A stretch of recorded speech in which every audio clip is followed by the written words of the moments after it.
Hello friends, সবাইকে welcome জানাই নতুন একটি ভিডিওতে। এই মুহূর্তে যে গুরুত্বপূর্ণ বিগ ব্রেকিং নিউজের দিকে নজর রাখবো সেটি আমরা অলরেডি জেনে গেছি যে প্রায় 24,000 স্কুল সার্ভিস কমিশনের শিক্ষক তাদের চাকরি বাতিল করে দিল কলকাতা হাইকোর্টের ডিভিশন বেঞ্চ।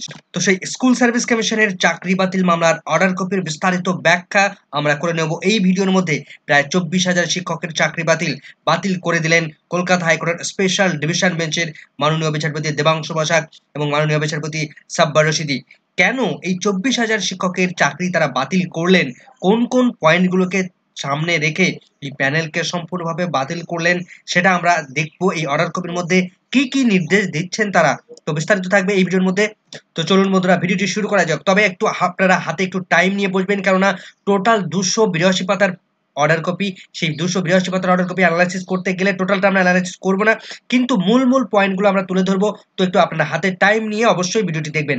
আজ 22শে এপ্রিল 2024 তারিখে স্কুল সার্ভিস কমিশনের মাধ্যমে নিয়োগ হওয়া নবম, দশম, একাদশ, দ্বাদশ, গ্রুপ ডি, গ্রুপ সি এই 4টি লেভেলের ক্ষেত্রে টোটাল 24,000-এরও বেশি শিক্ষক এবং অশিক্ষক কর্মী তাদের চাকরি বাতিল হয়ে গেছে। তার অর্ডার কপি আমরা দেখতে পাচ্ছি এই মুহূর্তে আমাদের সামনে। কলকাতা হাইকোর্টের অফিসিয়াল ওয়েবসাইট থেকে আমরা যে অর্ডার কপিটা দেখতে পাচ্ছি অ্যাপিলেট সাইডে। তো মাননীয় বিচারপতি দেখতে পাচ্ছি আমরা দেবাংশু বসাক এবং মাননীয় বিচারপতি সাব্বার রশিদি। যে মামলাটি রিট পিটিশন নাম্বার আমরা এখানে দেখতে পাচ্ছি বৈশাখে ভ্যাটের পিটিশনার রয়েছেন versus state of West Bengal. তো অর্ডারের আমরা একদম মূল বক্তব্যের দিকে চলে যাব। প্রথমে অর্ডারটা দেখে যেটুকু মনে হচ্ছে, এটা কি অর্ডার কপি নাকি কোনো একটা বই প্রকাশ করেছেন মাননীয় বিচারপতিদ্বয়। তো দেখুন, সূচিপত্র কন্টেন্ট রয়েছে, সূচিপত্র দিয়ে কোন পেজে কি রয়েছেন সেটা অ্যানালাইসিস করছেন। তো প্রথমে সুপ্রিম কোর্ট থেকে এই মামলাগুলো ফিরে এসছে, এই মামলাগুলো স্পেশাল বেঞ্চে অ্যাসাইন করা হয়েছিল। তো সেই বিষয়গুলো উল্লেখ করা রয়েছে এখানে, সেই বিষয়গুলো আমি আর বিস্তারিত কিছু বলছি না। তো পিটিশনারদের পক্ষ থেকে মিস্টার বিকাশ রঞ্জন ভট্টাচার্য তিনি কথা বলছিলেন।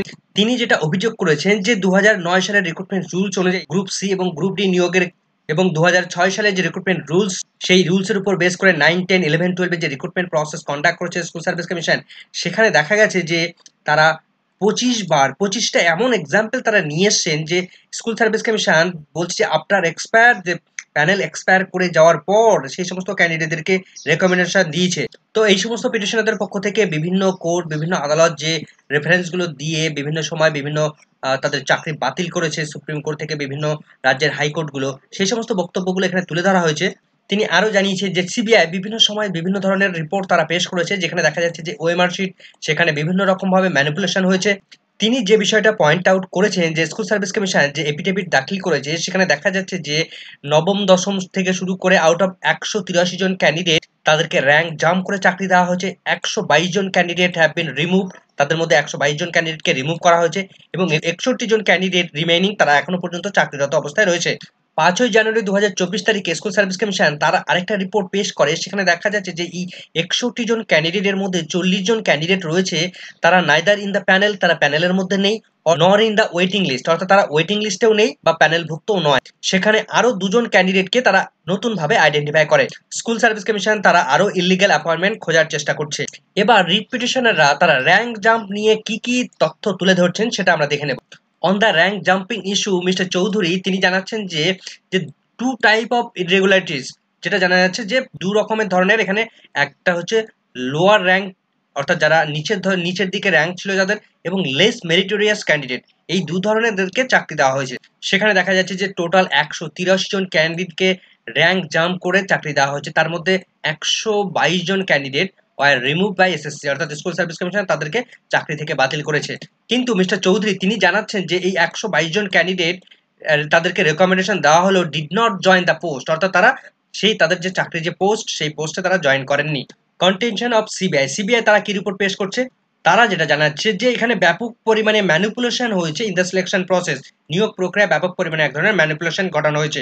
এবার স্কুল সার্ভিস কমিশন তারা কি জানাচ্ছে, মিস্টার সুতনু পাত্র তিনি যে বিষয়টা সাবমিট করছেন সেটা দেখা যাচ্ছে যে 7th ফেজ কাউন্সিলিং পর্যন্ত তারা যখন কাউন্সিলিং করিয়েছিল within the validity period of the panel, অর্থাৎ প্যানেলের যখন ভ্যালিডিটি ছিল 7th ফেজ যখন কাউন্সিলিং করায় সেই পর্যন্ত। কিন্তু যখন 8th ফেজের কাউন্সিলিং করায়, তারা 8ম ফেজের জন্য কাউন্সিলিং করায়, তখন has after the expire of the panel, অর্থাৎ প্যানেল এক্সপায়ার করে যাওয়ার পর এই 8ম ফেজের যারা কাউন্সিলিং প্রক্রিয়ায় অংশগ্রহণ করেছিল তাদের সম্পূর্ণরূপে প্যানেল এক্সপায়ার করে যাওয়ার পর তারা নিয়োগ করা হয়েছিল। মিস্টার সুতনু পাত্র তিনি আরো যে বিষয়টা পয়েন্ট আউট করছেন যে সার্টেন এমন কিছু রেকমেন্ডেশন দেওয়া হয়েছিল আফটার দ্য প্যানেল এক্সপায়ার করে যাওয়ার পর কিছু ক্যান্ডিডেটকে রেকমেন্ডেশন দেওয়া হয়েছিল of the panel, and that appointments were given to candidates who were not even in the panel. অর্থাৎ যে সমস্ত ক্যান্ডিডেটরা প্যানেলের ইনক্লুড ছিল না বা প্যানেলের মধ্যে তাদের জায়গা ছিল না, প্যানেলের মধ্যে ইনক্লুড ছিল না, তাদেরকেও চাকরি দেওয়া হয়েছে। এবার যারা কথা বলছিলেন গ্রুপ ডি কর্মী, অর্থাৎ যারা স্কুলে কর্মরত অবস্থায় রয়েছেন অশিক্ষক কর্মী, সেই সমস্ত ক্যান্ডিডেটদের পক্ষ থেকে যে বক্তব্যগুলো তুলে রাখা হচ্ছে সেগুলো পরপর উল্লেখ করা রয়েছে। মিস্টার কল্যাণ বন্দ্যোপাধ্যায় তিনি এই গ্রুপ ডি কর্মীদের হয়ে কথা বলছিলেন। এই সমস্ত নন টিচিং স্টাফদের রিক্রুটমেন্টের জন্য রিক্রুটমেন্ট নোটিফিকেশন বেরিয়েছিল 2016 সালের 9ই আগস্ট। তারপর তাদের রিটেন এক্সামিনেশন হয়েছিল 19শে ফেব্রুয়ারি 2017 সালে। তারপর তাদের ডকুমেন্টস ভেরিফিকেশন এবং পার্সোনালিটি টেস্ট অর্থাৎ ইন্টারভিউ হয়েছিল 2017 সালের আগস্টের 19 তারিখে। ফাইনাল রেজাল্ট প্রকাশ হয়েছিল নভেম্বর 6 নভেম্বর 2017 তারিখে। অর্থাৎ 2017 নভেম্বরের 6 তারিখে এই প্যানেল প্রকাশ করেছিল, সাকসেসফুলি যে সমস্ত ক্যান্ডিডেটরা হয়েছিলেন তাদের প্যানেল প্রকাশ করেছিল। তার ক্লায়েন্টরা ফার্স্ট ফেজের কাউন্সিলিং অ্যাপিয়ার করেছিল ফেব্রুয়ারি 2018 তারিখে। তারা অ্যাপয়েন্টমেন্ট পেয়েছিল 2018 ফেব্রুয়ারি মাসে। তো এখানে কবে কি ঘটনা ঘটেছিল সেই সমস্ত ডেডলাইনগুলো বলা রয়েছে পরপর, সেগুলো আমি আর ডিটেলস এত কিছু বলছি না, আমি মূল পয়েন্টগুলো তুলে ধরার চেষ্টা করছি। লার্নেড সিঙ্গেল জাজ স্কুল সার্ভিস কমিশনকে ডিরেকশন দিয়েছিল যে 1911টা পোস্টে এই ওয়েটিং লিস্ট ক্যান্ডিডেটদেরকে রেকমেন্ডেশন দেওয়ার জন্য। তার আগে 111 জন ক্যান্ডিডেটকে তাদেরকে রেকমেন্ডেশন ক্যান্সেল করে তাদের ওয়েটিং লিস্টে থাকা এই 1911 জনকে চাকরি দেওয়ার নির্দেশ দিয়েছিল সিঙ্গেল বেঞ্চ। এবার অ্যাডেড রেসপন্ডেন্ট যারা ছিলেন তাদের পক্ষ থেকে তারা যে কথাগুলো বলছেন, তারা যে বক্তব্যগুলো রাখছেন পরপর রয়েছে এখানে। বোর্ড অফ সেকেন্ডারি এডুকেশন অর্থাৎ মধ্যশিক্ষা পর্ষদের থেকে একটা নোটিফিকেশন পাবলিশ করা হয়েছিল এবং সেখানে জানানো হয়েছিল যে 785 জন গ্রুপ সি কর্মী তাদেরকে অ্যাপয়েন্টমেন্ট সরাসরি ক্যান্সেল করা হলো। এবার রিট পিটিশন 7370 2023 রিট পিটিশনারদের পক্ষ থেকে কথা বলছিলেন অনিন্দ কুমার মিত্র। তিনি নবম দশম সেকেন্ডারি লেভেলের জন্য এইসব ক্যান্ডিডেট হয়ে কথা বলছিলেন। তিনি যে অভিযোগটি জানাচ্ছেন, উইদাউট এনি অপরচুনিটি, অর্থাৎ যে সমস্ত ক্যান্ডিডেট যে সমস্ত টিচার ছিল তাদেরকে কোনো রকম ভাবে অপরচুনিটি দেওয়া হয়নি বা কোনো রকম ভাবে সুযোগ না দিয়েই স্কুল সার্ভিস কমিশন অর্থাৎ অ্যাডমিনিস্ট্রেটিভ যে সমস্ত অথরিটিটা রয়েছে তারা 618 জন টিচারকে এই নিয়োগ প্রক্রিয়া থেকে সম্পূর্ণভাবে রেকমেন্ডেশন সম্পূর্ণভাবে তাদেরকে তুলে নিচ্ছে বা চাকরি থেকে সম্পূর্ণভাবে বাতিল করে দিচ্ছে। তিনি জানাচ্ছেন যে এসএসসির 2016 সালের রুলস অনুসারে কোনো একজনের রেকমেন্ডেশন সেটা 90 দিনের ভ্যালিডিটি থাকে এবং আরো 60 দিন পর্যন্ত সেটাকে এক্সটেনশন করা যায়। এবার এখানে দুটো ম্যাটের কথা এখানে বলা হচ্ছে, 274 এবং 443 দুটো ম্যাট রয়েছে। রিট পিটিশনারের বিপক্ষে অর্থাৎ যে সমস্ত শিক্ষকরা রয়েছেন তারা যে বক্তব্যগুলো তুলে ধরছেন, নো হিয়ারিং, তাদেরকে কোনো রকম ভাবে হিয়ারিং করানো হয়নি যে কি কারণে তাদেরকে চাকরি থেকে অ্যাপয়েন্টমেন্ট থেকে রিমুভ করা হচ্ছে, টার্মিনেট করা হচ্ছে। It has been wrongfully alleged as against his client, তাদের ক্লায়েন্টের রংফুলি অর্থাৎ ভুলবশত অভিযোগ জানানো হচ্ছে, ভুলবশত কালিমালিপ্ত করা হচ্ছে যে his client receive appointment post of the expiry of the panel, অর্থাৎ প্যানেল যে এক্সপায়ার হয়ে যাওয়ার পর তারা যে অ্যাপয়েন্টমেন্ট পেয়েছে সেই বিষয়টা ভুলভাবে তাদেরকে ব্যাখ্যা করানো হচ্ছে। তো এতক্ষণ পিটিশনার এবং রেসপন্ডেন্ট তারা কি কোন বক্তব্য তুলে ধরেছেন সেগুলো এতক্ষণ ধরে আলোচনা ছিল। এবার মূল বক্তব্যের দিকে আমরা চলে আসি, কোন বিষয়গুলোতে প্রবলেম রয়েছে বা ইস্যু রয়েছে। মাননীয় বিচারপতিদ্বয় তারা কোন পয়েন্ট আউটগুলো তুলে ধরেছেন যে এই মামলা বা এই 4টি প্যানেল কেন বাতিল হচ্ছে, বাতিল হওয়ার পিছনে কি কারণ রয়েছে, ইস্যুগুলো কি, সেই ইস্যুগুলোকে তিনি পয়েন্ট আউট করে তুলে ধরেছেন, সেগুলো আমরা দেখব। Does this division bench have jurisdiction to hear all the writ petitioners and appeal listed before it? এই ডিভিশন বেঞ্চের কি কোনো এখতিয়ার আছে যে এই সমস্ত রিট পিটিশন এর আগের যে সমস্ত শুনানি হয়েছে সেগুলো সম্পর্কে শুনানি করানোর?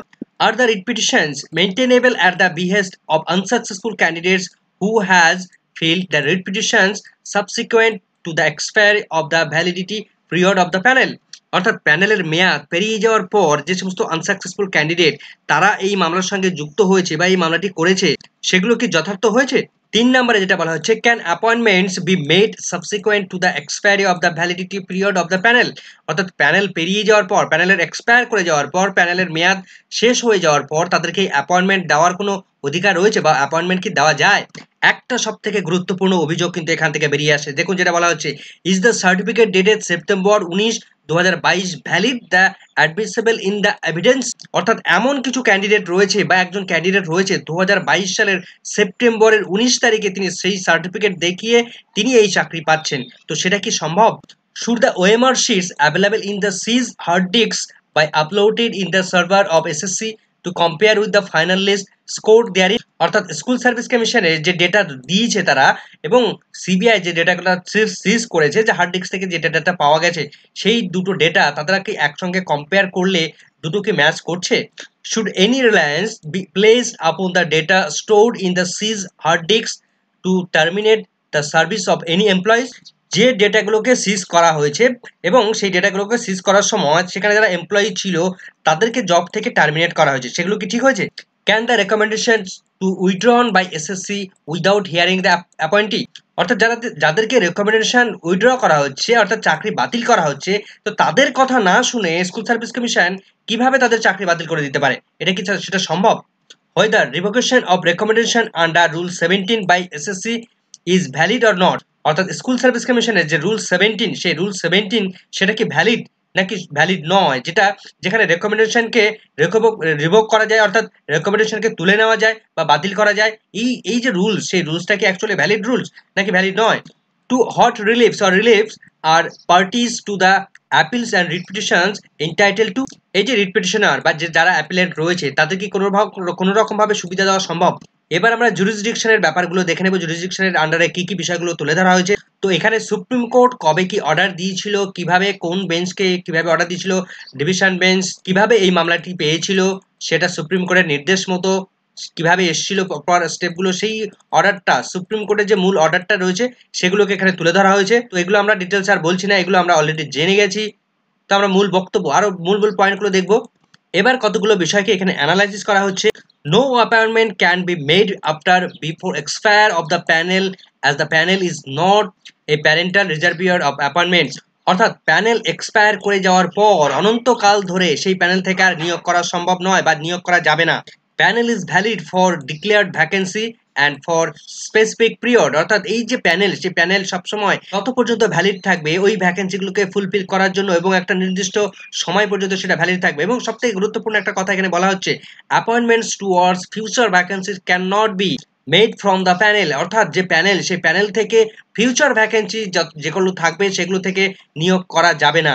অর্থাৎ ভবিষ্যৎ প্রজন্মের জন্য যে ভ্যাকেন্সি তৈরি হবে সেই ভ্যাকেন্সিগুলোতে বর্তমানে এখন কিন্তু নেওয়া সম্ভব নয় বা নেওয়া যায় না, যেটা সম্পূর্ণভাবে ভায়োলেশন করে ভারতীয় কনস্টিটিউশনকে, তার আর্টিকেল 14 এবং আর্টিকেল 16 নম্বর, তার যে রুলস রয়েছে, আর্টিকেলস রয়েছে, সেটাকে সম্পূর্ণভাবে ভায়োলেট করে। এবার আমরা দেখে নেব nature of the writ petition, এই রিট পিটিশনের বর্তমান প্রকৃতিটা কেমন ধরনের। এখানে কবে কি রিক্রুটমেন্ট হয়েছে, কবে নোটিফিকেশন এসেছিল, কবে ইন্টারভিউ হয়েছে, কবে কাউন্সিলিং হয়েছে, সমস্ত বিষয়টাকে এখানে অ্যানালাইসিস করা হয়েছে। কিভাবে এই মামলাগুলো এলো, সমস্ত বিষয়গুলোকে তুলে ধরা হয়েছে।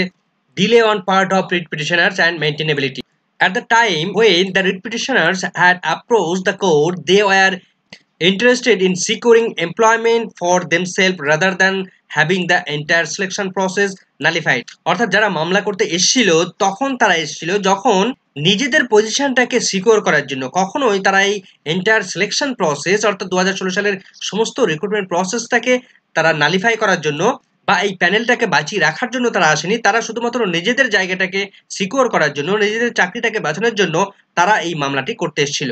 Moreover, most of the writ petitioners had been unsuccessful in their selection process, যদিও এই সমস্ত ক্যান্ডিডেটরা, এই সমস্ত পিটিশনাররা সমস্তটাই তারা ছিল আনসাকসেসফুল ক্যান্ডিডেট, এই সিলেকশন প্রসেসে তারা পাস করতে পারেনি।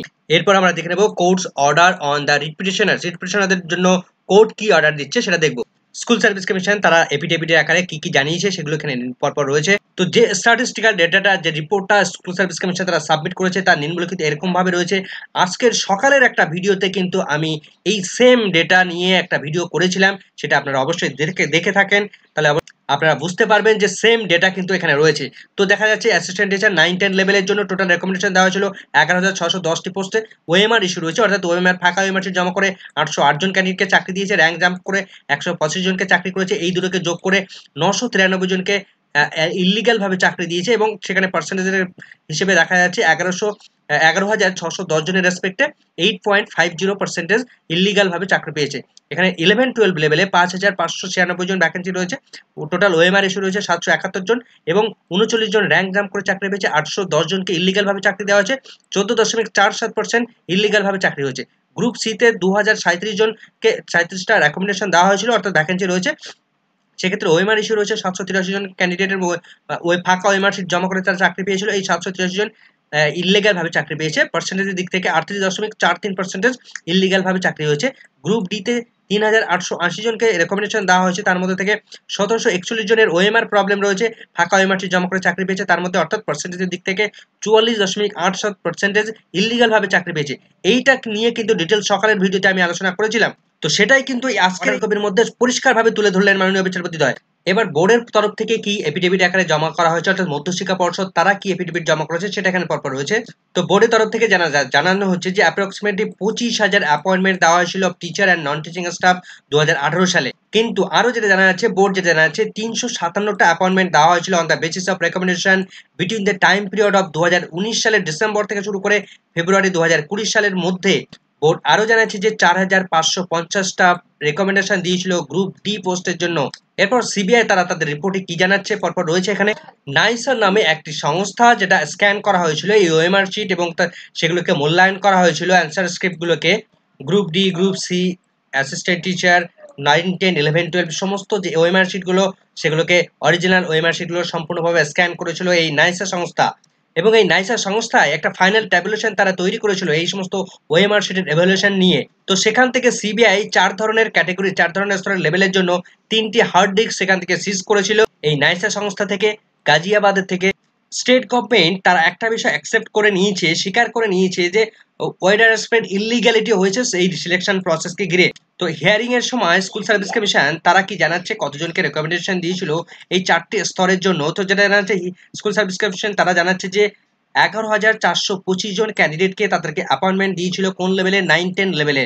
কিন্তু বোর্ড কি জানাচ্ছে, মধ্যশিক্ষা পর্ষদ তারা কি বলছে জেনারেট করেছিল কি 12,946 জনকে অ্যাপয়েন্টমেন্ট দিয়েছিল। সেক্ষেত্রে দেখা যাচ্ছে 1,539 জনকে এক্সেস অ্যাপয়েন্টমেন্ট দিয়েছিল, অতিরিক্ত তারা নিয়োগ করেছিল বা অ্যাপয়েন্টমেন্ট দিয়েছিল, যেটা আমরা চার্টে দেখলাম। তো 11-12 এর ক্ষেত্রেও 5,756 জনকে অ্যাপয়েন্টমেন্ট দেওয়া হয়েছিল, কিন্তু যেটা রেকমেন্ডেড দেওয়ার কথা ছিল 5,557 জনকে রেকমেন্ডেশন দেওয়ার কথা ছিল, 199 জনকে এক্সেস অতিরিক্তভাবে অ্যাপয়েন্টমেন্ট দিয়েছে।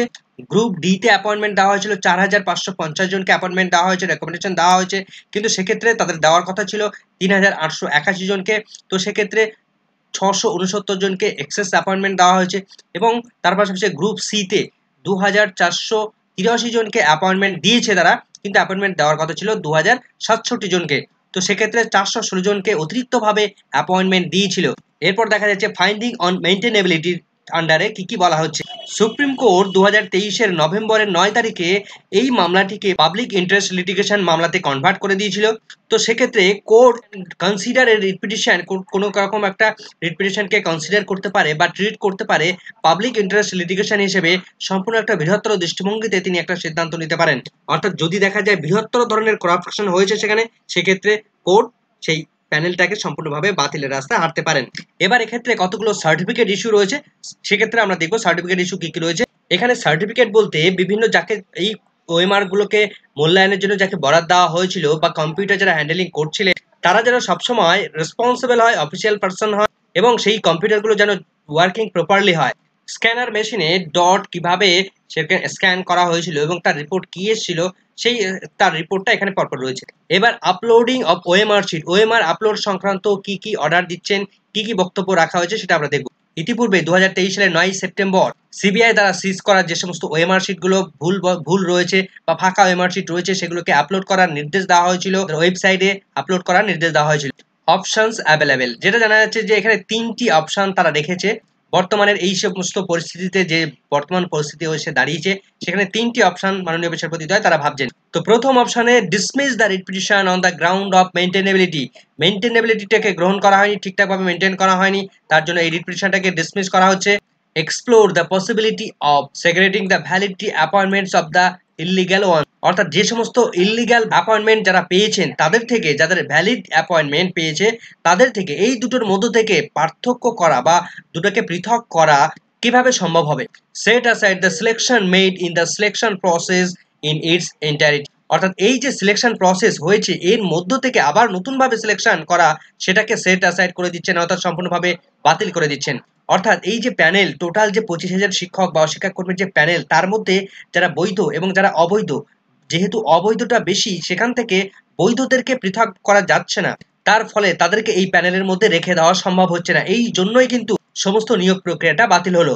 তো 2 নম্বর অপশনের মধ্যে যেটা বলা হচ্ছে, এই যে নাইসা সংস্থাকে বরাদ দেওয়া হয়েছিল, ওপেন টেন্ডার দেওয়া হয়েছিল, কি বলা হচ্ছে, without an open tender SSC had destroyed the original OMR sheet, তারা অরিজিনাল ওএমআর শিটকে ডিস্ট্রয় করে ফেলেছিল এবং তার যে মিরর কপি সেটাকে তারা সার্ভারে আপলোড করেছিল। কিন্তু সিবিআই যেটা জানাচ্ছে, CBI did not find those mirror image, সেই মিরর ইমেজ সিবিআই খুঁজে পায়নি। In the server of SSC, এসএসসির সার্ভারে তারা খুঁজে পায়নি। সেক্ষেত্রে school service commission no cooperation করেছে সিবিআই এর সঙ্গে। তো এই অরিজিনাল ওএমআর শিটকে ডিস্ট্রয় করা হয়েছিল এবং নো অ্যাভেলেবেল আর মিরর ইমেজ কপিটাও নাইসা সংস্থার কাছে ছিল না। এই মুহূর্তে বর্তমান কেসের ক্ষেত্রে দেখা যাচ্ছে যে blank OMR sheet have been submit করা হয়েছিল ব্ল্যাঙ্ক ওএমআর শিট, বাট যেটা দেখা যাচ্ছে such candidates have been shown to have score sufficient higher marks. OMR শিটে ব্ল্যাঙ্ক রয়েছে কিন্তু তারা মার্কস দিয়ে দেওয়া হয়েছে, ফুল মার্কস দিয়ে দেওয়া হয়েছে এবং তাদেরকে রেকমেন্ডেশন করেছে অ্যাপয়েন্টমেন্ট দেওয়ার জন্য। এক্ষেত্রে আরও বেশ কিছু ছোটোখাটো ইলিগেল ম্যানিপুলেশন এখানে করা হয়েছে এবং সব থেকে যেটা বলা হচ্ছে যে জানা যাচ্ছে who have been benefited out of the such manipulation and illegalities in the selection process cannot be identified in this entirety। অর্থাৎ এই নিয়োগ প্রক্রিয়া থেকে কে অবৈধভাবে চাকরি পেয়েছে বা কে ইলিগাল ভাবে চাকরি পেয়েছে বা কার ওএমআর শিটকে ম্যানিপুলেট করা হয়েছে এবং অ্যাকচুয়ালি কে বৈধ ক্যান্ডিডেট সেটাকে আইডেন্টিফাই করা মুশকিল হয়ে দাঁড়িয়েছে। সাম হ্যাভ বিন আইডেন্টিফাইড, কিছু কিছু ক্ষেত্রে সেগুলোকে আইডেন্টিফাই করা সম্ভব হয়েছে। Identification of some in such that in respect of Group D appointments 48% has been found to be obtained by manipulation or illegalities। অর্থাৎ 48% গ্রুপ ডি কর্মীদের ক্ষেত্রে ম্যানিপুলেশন বা ইলিগ্যালিটি বা অবৈধভাবে চাকরি পেয়েছে সেটা কিন্তু প্রুভড হয়ে গেছে।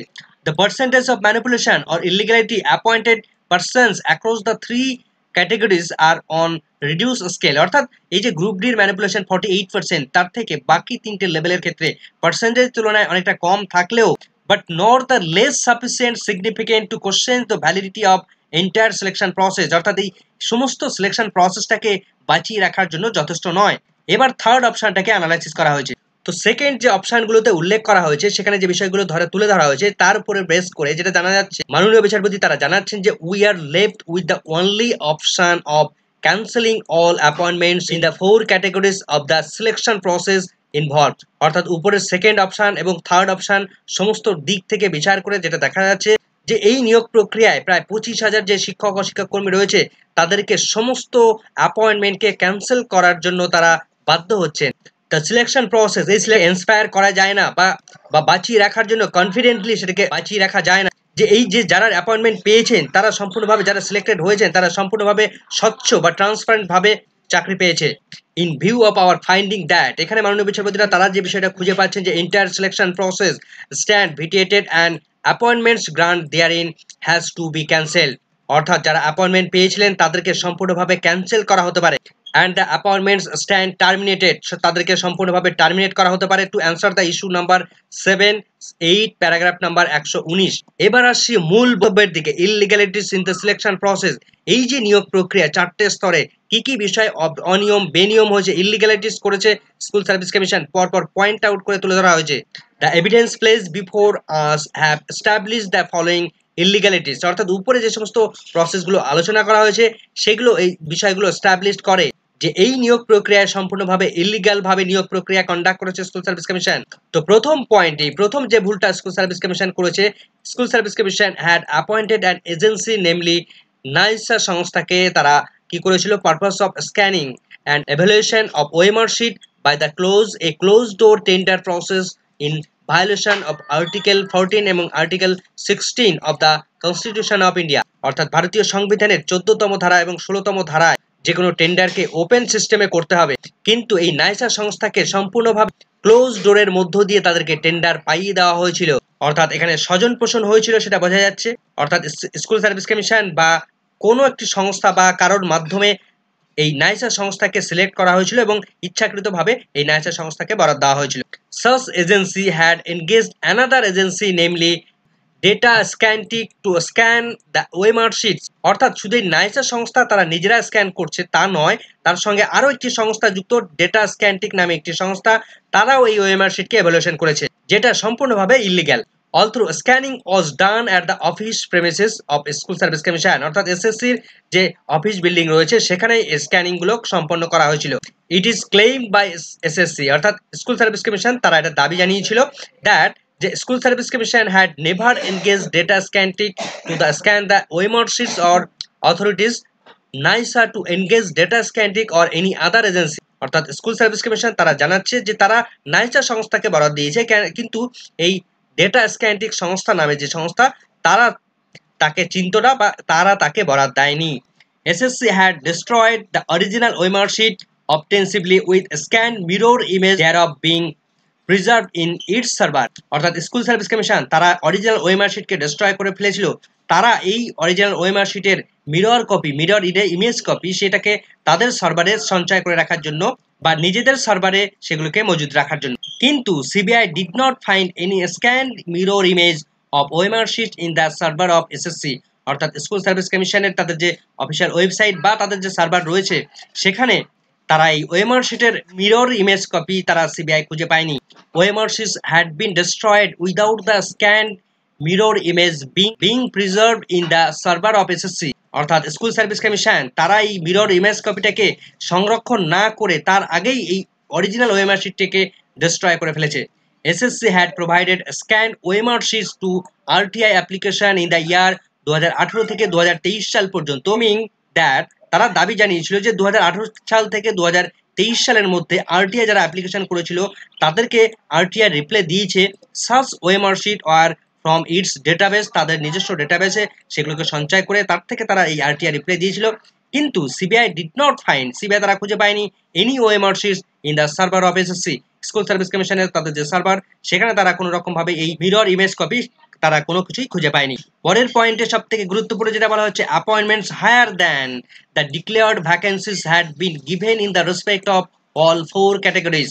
অর্থাৎ সমস্ত যে 4টি স্তরের জন্য টোটাল যে ভ্যাকেন্সি ছিল সেই ভ্যাকেন্সির তুলনায় অতিরিক্ত পরিমাণে হায়ার দ্যান অতিরিক্ত পরিমাণে বেশি পরিমাণে ভ্যাকেন্সিকে নিয়োগ করেছিল স্কুল সার্ভিস কমিশন। এবং আরো মারাত্মক যে অভিযোগটা রয়েছে এখানে এসছে সেটা হচ্ছে appointments had been given to persons who were not even in the panel. অর্থাৎ প্যানেলের মধ্যে ইনক্লুড নেই অথচ তাকে অ্যাপয়েন্টমেন্ট দেওয়া হচ্ছে, অথচ তাকে চাকরি দেওয়া হচ্ছে। তাহলে তার চাকরি কি করে থাকবে? Appointments had been given to persons who submitted blank OMR sheet. এমন এমন ক্যান্ডিডেটকে অ্যাপয়েন্টমেন্ট দেওয়া হয়েছে যে সমস্ত ক্যান্ডিডেটের ব্ল্যাঙ্ক ওএমআর শিট রয়েছে। Appointments had been given persons after expiry the panel. Panel expire করে যাওয়ার পর অ্যাপয়েন্টমেন্ট দেওয়া হয়েছিল, তাহলে তাদের চাকরি থাকবে কি করে? অর্থাৎ প্যানেলের ভ্যালিডিটি পেরিয়ে যাওয়ার পর আরো নতুন ভাবে যে 8 ফেজের কাউন্সিলিং করেছিল স্কুল সার্ভিস কমিশন, পুরো প্যানেলটাই পুরো যে 8 ফেজের কাউন্সিলিং প্রক্রিয়াটা সম্পূর্ণটাই এক প্যানেল এক্সপায়ার করে যাওয়ার পর নিয়োগ করেছিল school service commission.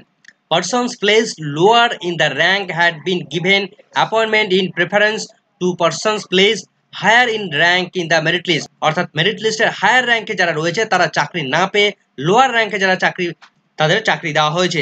Merit list containing the marks obtained by the respective candidates had never been published. অর্থাৎ যে মেরিট লিস্ট থেকে নিয়োগ প্রক্রিয়া কন্ডাক্ট করেছে স্কুল সার্ভিস কমিশন সেই মেরিট লিস্ট কখনোই তারা তাদের সার্ভারে পাবলিশ করেনি। Counselling had been held subsequent to the expiry of the panel. Panel expire করে যাওয়ার পরেও কাউন্সিলিং প্রক্রিয়া কন্ডাক্ট করেছে, অর্থাৎ 8 ফেজের কাউন্সিলিং প্রক্রিয়া করেছিল school service commission. Total beneficiaries of the illegalities are yet to be identified and rendered improbable given the stand of SSC and board and state। অর্থাৎ রাজ্য সরকার এবং বোর্ড অর্থাৎ মধ্যশিক্ষা পর্ষদ এবং স্কুল সার্ভিস কমিশন সমস্ত দপ্তরেই তারা এই ইলিগ্যালিটির ভাগিদার হচ্ছে বা তারা ইলিগ্যালিটি আইডেন্টিফাই করা সত্ত্বেও তারা যথাযথ ব্যবস্থা গ্রহণ করেনি বা তারা ইচ্ছাকৃতভাবে এগুলো করেছে। SSC had applied for permission to create supernumeric post to accommodate the illegal appointees. অর্থাৎ যাদের অবৈধভাবে চাকরি দেওয়া হবে তাদের জন্য সুপার নিউমেরিক পোস্ট তৈরি করার জন্য তারা উপর লেভেলের জন্য আবেদন জানিয়েছিল এবং সেই মতো সুপার নিউমেরিক পোস্ট তারা তৈরি করেছিল এবং এই ইলিগাল যারা অ্যাপয়েন্টিস রয়েছেন, ইলিগাল চাকরি প্রার্থী রয়েছেন তাদের সেখানে সেই পোস্টে চাকরি দেওয়া হয়েছিল। Recruitment rules governing the 4 categories had never been added to either in letter or spirit.